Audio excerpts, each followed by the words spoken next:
Get your free copy of the complete tutorial at www.teachucomp.com/free.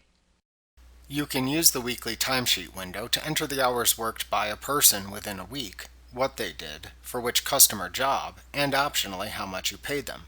You can open the weekly timesheet window by choosing Employees, Enter Time, Use Weekly Timesheet from the menu bar.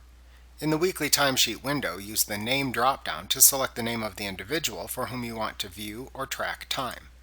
To change the week you are viewing within the window, select any day within the week you want to view from the Calendar Selector button that appears at the top of the window.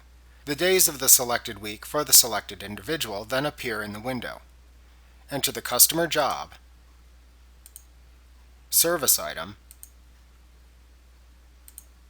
payroll item if you enable your employees to enter hours via the timesheet, WC code, notes, and the hours per day that the selected person spent doing the selected type of work into the columns of the same names that are displayed. To copy any hours entered for the selected person from the previous week forward into the currently selected week, you can click the Copy Last Sheet button in the lower left corner of this window. Doing this can save time when performing data entry for individuals who have consistent timesheet entries each week.